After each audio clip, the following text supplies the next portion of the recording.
Imagine this for a second. You're standing in front of a mirror. Okay. And you're not there to check your hair, you're not adjusting your collar or whatever, you're just standing there because something inside you, this inner voice, just delivered this completely cold, authoritative verdict. Oh, right. It just looked at you and simply said, "You're not enough." And, it never says it in a whisper either. No, never. It delivers that verdict with absolute crushing certainty. Like it's an objective fact. It really does. I mean, it's not a passing doubt. It operates like a ruling from the Supreme Court. Yeah. And the wildest part is you probably believe it, not because you actively sat down and chose to, but because it just sounds incredibly familiar. It sounds authoritative. It sounds so much like your own voice. But the radical question driving our deep dive today is this. What if that voice has never actually belonged to you? That is the question, isn't it? Right. What if it is just a borrowed echo stitched together from childhood expectations, parental sighs, and just the relentless pressures of a society that rewards absolute perfection? That threshold, that realization that the voice in your head might actually be an imposter. That is where our usual everyday understanding of the mind really starts to fracture. Wow. And we have to look closely at that fracture if we want to, stop outsourcing our reality to a voice that fundamentally does not have our best interests at heart. Exactly. And to help you do that, we are pulling from a really fascinating stack of sources today. We've gone through some heavy clinical Gestalt psychology papers, several really profound existential philosophy essays, and some modern cognitive research on attention. It's a great mix of material. It really is. And our mission in this deep dive is to completely reframe how you understand this inner critic. Right. Yeah. We are not going to look at it as some broken, diseased part of your brain that you need to medicate or surgically remove. Instead, we are exploring this through the architecture of perception itself. And that requires a really profound shift in how we think about consciousness. I mean, Gestalt psychology fundamentally teaches us that we do not perceive reality as a random collection of isolated data points. Right. We perceive organized, cohesive fields. So think of your inner experience as a dynamic constellation. It's made up of what Gestalt calls figure, which is the sharp, dominant focus of your attention, and ground, which is the blurred, ambient background. Okay, let's unpack this figure and ground concept because it seems to be the engine for literally everything else we're going to talk about today. It is, yeah. It reminds me of walking into a completely dark, quiet room, and there's a grandfather clock ticking in the corner. That's a perfect analogy. Right. So at first, that loud ticking is the figure. It is literally all you can hear. It dominates your entire awareness. Yeah. The silence, the hum of the fridge somewhere else in the house, the feeling of the floorboards under your feet, all of that becomes the ground, the background noise. But if you stay in that room long enough, the ticking recedes. It blends back into the field. I mean, it doesn't stop ticking, but your perception reorganizes to focus on other things. Right. And the mechanics behind that fading are deeply tied to our biology. The figure dissolves into the ground because your nervous system is inherently designed to conserve metabolic energy. Oh, wow. Okay. Yeah, filtering out static, repetitive stimuli allows your brain to stay alert for new, potentially dangerous information. Your nervous system simply habituates to the clock. That makes total sense. But we have to apply that biological reality to our psychological landscape. Right. If the mind naturally lets continuous signals fade into the background over time to save energy, why does the inner critic stay so stubbornly loud? That is such a good question. Why does it constantly hijack that dominant figure status in your mind, pushing your curiosity, your courage, your longing for connection, pushing all of that into the blurred periphery? Right, because if it operates like the clock, it should just become background noise eventually. It should. It absolutely should. But the critic operates outside of that normal habituation process because it isn't just static noise. Yeah. It is what we might call a structured illusion. In the literature, it is described as being born from unfinished business. Unfinished business. I mean, we hear that phrase a lot in pop psychology, usually referring to like emotional baggage or a bad breakup. Exactly. But structurally, unfinished business is an open loop in your field of awareness. An open loop. Yes. It is a moment of deep shame that you never fully metabolized. It is a childhood dream you abandoned because an adult mocked it. Yeah. And you never acknowledged the grief of that loss. These fragments, they don't just disappear. They just hang around. They stay suspended in your psychic field, Yeah. vibrating with this latent energy desperately seeking some form of completion. So the inner critic steps in as a mechanism to try and close those open loops. It attempts to, yes. Yeah. But it serves as a crude, false resolver. It screams at you, don't try, you'll fail. And does this not out of malice, but to prevent you from reopening that old unhealed wound. Oh, wow. It functions as the mind's shortcut to stability. The brain calculates that it's far safer to believe you are fundamentally inadequate, and therefore you shouldn't take any risks than to endure the raw vulnerability of trying, being seen, and potentially being shattered all over again. Looking at the real-life implications of that makes it incredibly heartbreaking, actually. It really is. I mean, consider a child who learns early on that love is strictly conditional on their achievement. Say they stumble, they get a bad grade, and they look up to see a parent's heavy frown. Right. Now, that parent might just be exhausted from a long commute or stressed about a looming mortgage payment, but the child doesn't have the cognitive development to understand those external factors. No, that's The it. child internalizes that frown as a permanent law of existence. The takeaway becomes, I am only worthy of survival when I succeed. The physical frown vanishes from the parent's face after a few minutes, but the internal one becomes completely automated in the child's mind. That scenario is the perfect illustration of what the clinical papers refer to as the distorted ally. The distorted ally. Yes, the inner critic is absolutely not a pathology. It is not a moral failing or a flaw in your character. It is a highly effective feature of your perceptual architecture. Huh. That internalized frown emerged to stabilize a psychic field that felt chaotic and terrifying to a dependent child. It's a protection mechanism, a distorted ally that just hasn't updated its software in 20, 30 years. Yeah, it provides stabilization. But we have to understand that stabilization is not the same thing as wholeness. Okay, so more about that. The critic stabilizes your internal world by severely flattening your experience. It limits your parameters of living to merely safe or unsafe. Right. We must look at how to disarm this mechanism, because if it's a deeply ingrained survival tactic dominating your perception, you have to figure out how to take its power away without declaring war on your own mind. Which is huge, because fighting it directly never seems to work anyway. I mean, trying to hate the inner critic into silence usually just makes it louder. Fighting it reinforces its position. As the dominant figure in your mind, you're giving it all your attention. Yeah. Existential philosophers like Kierkegaard were actually writing about this exact trap centuries ago. He argued that the deepest forms of human despair don't merely stem from external suffering, they arise from misrelating to oneself. Misrelating to oneself. Yes. When you confuse the voice of inherited external judgment with the voice of your authentic self, you end up living in exile from your own being.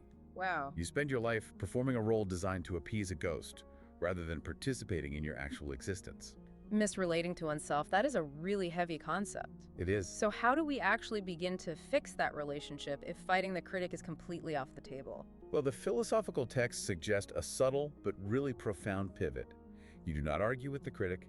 You do not aggressively try to affirm its opposite by shouting affirmations into the mirror. Right. None of that. You practice withholding belief.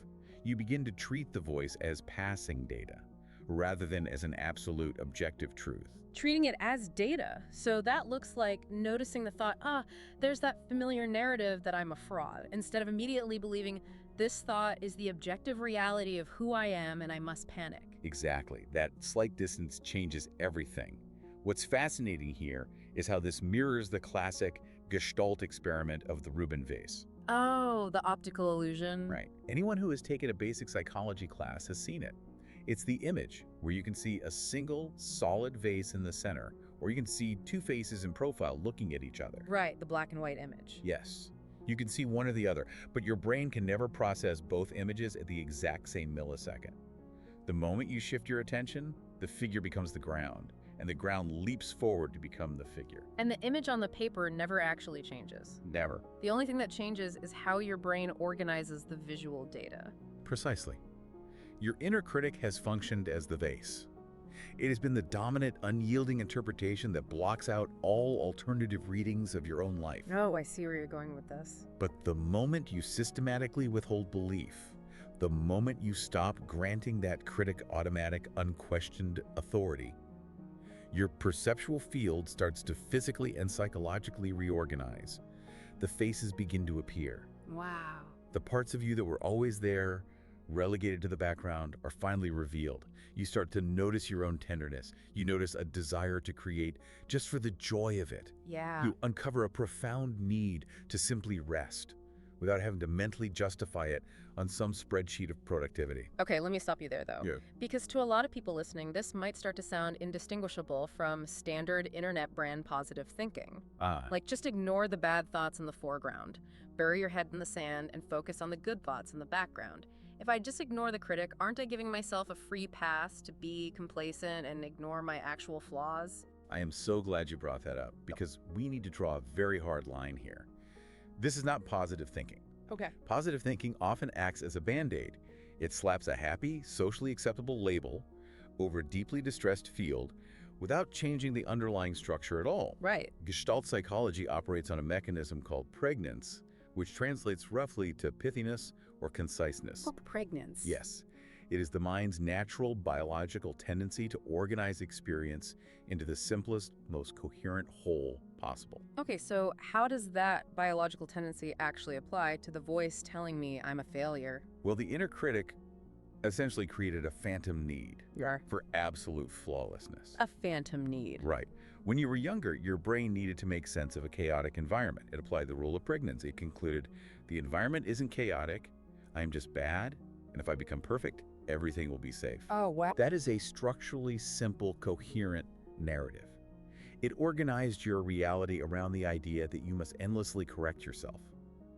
But absolute flawlessness is an impossible biological and physical ideal. Completely impossible. Therefore, that phantom need can never be satisfied. It becomes a closed, self-reinforcing loop of misery. Yeah.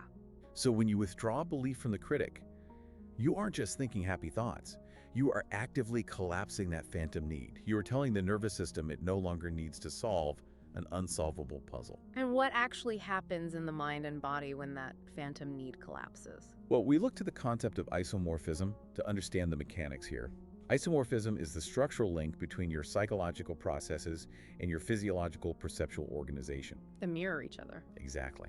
Just as that visual illusion of the Rubin ball fluidly reconfigures when you soften your gaze, your entire inner world physically reconfigures when you stop bracing against the demand for perfection. Physically. Yes. Your literal muscular tension shifts. Your breathing patterns change. You begin to experience structurally that wholeness is not perfection. Wholeness is coherence. Coherence. It is the ability of your psychological field to hold vast contradictions without fracturing. Coherence over perfection, meaning I can hold two seemingly opposing states of being at the exact same time. Yes. The liberated perceptual field thrives in that exact nuance. It allows you to sit in a challenging meeting or a difficult conversation and realize, I am both entirely capable of handling this and deeply uncertain about how it will turn out. Right. And you can hold both truths without your nervous system collapsing into a panic attack. The critic always demands stark simplification. You are good or bad, worthy or unworthy, a success or a failure. It's so binary. It is. Coherence allows for the complex, messy, non-linear reality of actually being human being. You would think, though, that once that critic is demoted from its throne, the immediate result would be this overwhelming cinematic sense of peace. You'd think so, yeah. Like the clouds part, the angels sing, and you just feel total euphoria. But diving into these sources and looking at real experiences, the reality of that sudden silence is often profoundly unsettling. Unsettling is arguably the best word for it. Because when that internal narrator actually starts running its relentless commentary, it feels highly visceral. It feels like you've been leaning your entire body weight against a heavy brick wall for your entire life, and suddenly, without warning, the wall just crumbles. Yeah. You fall forward. You find yourself standing in this massive, wide open field with no roof, no walls, and you completely lose your coordinates. It's disorienting.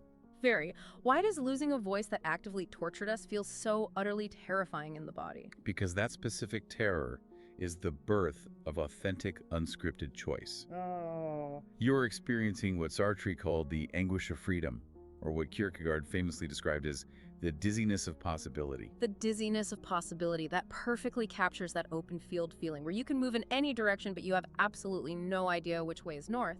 Exactly. The inner critic, for all of its cruelty and punishment, served as a very effective veil. It was a guardian of meaning. Right. It handed you a highly coherent, highly predictable script for your entire life.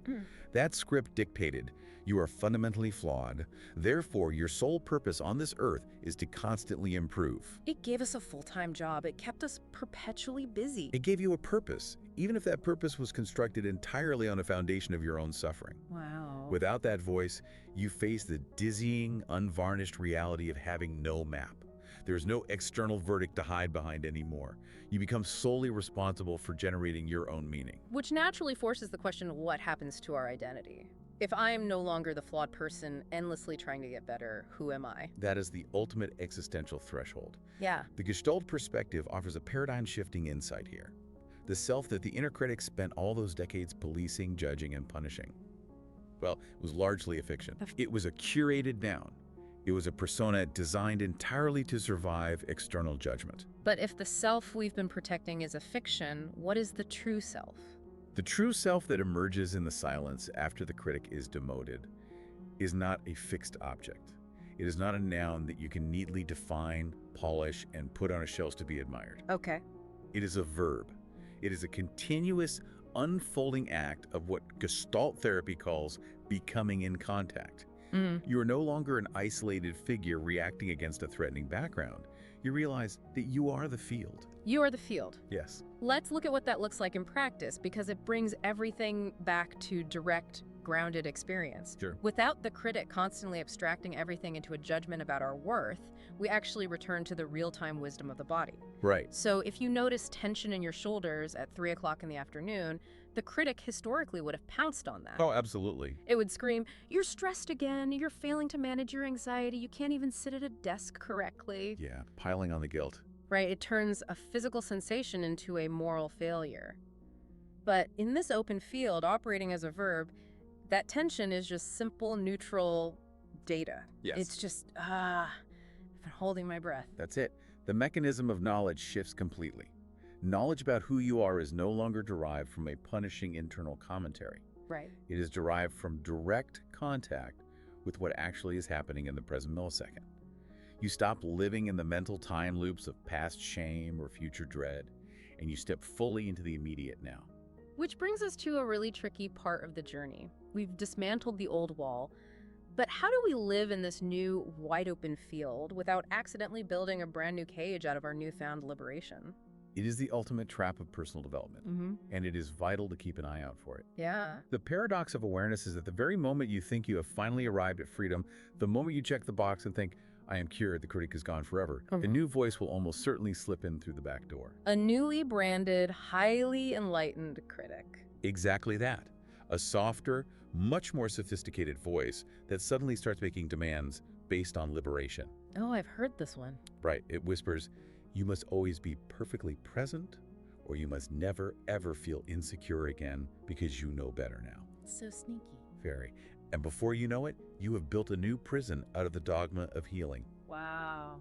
The Gestalt texts remind us over and over that awareness is not a final, static destination.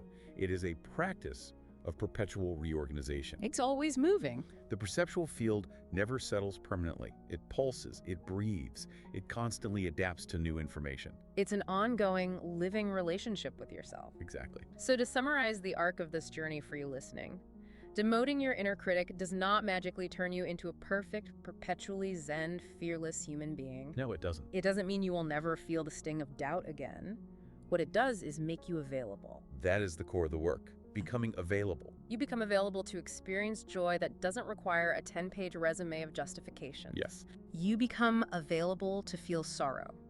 That is just sorrow. It doesn't need to be immediately fixed, analyzed, or pathologized. Right. You stop living your life as a constant defensive reaction to the past, and you finally start living as a true, unedited response to the present moment. You stop outsourcing the authority of your reality. You reclaim your perceptual sovereignty. And most importantly, you become entirely unafraid to be an unfinished project. Unafraid to be unfinished. Yeah. That brings us to a final thought I want to leave you with, something that builds on all these sources but looks slightly beyond them. Okay. We've talked deeply about the inner critic today. But consider for a moment that our inner critic is largely just an internalized echo of the external authorities we grew up with. That's right. What happens if millions of us begin to reorganize our perceptual fields? What happens when we collectively stop believing the voice that says we aren't enough? It changes everything. Does the macro critic, the societal hustle culture, the hyper-consumerism that literally relies on our insecurities to sell us things, does that start to lose its grip too? It would have to. Right. Imagine the kind of world, the kind of communities, and the kind of parenting we could build for the next generation if we weren't deeply terrified of our own minds. It changes the entire architecture of how we relate to one another. It really does. The silence left behind when you demote the critic isn't an empty void. It is a vast, luminous space humming with unscripted potential. Beautifully said. The ultimate question for you isn't simply how to silence the critic. The question is whether you will dare to step out of the familiar, comfortable prison of judgment, walk out into that wild, open field, and actually meet your own aliveness. Yeah. And the answer to that question isn't a thought you can logic your way into. The answer is your very next breath.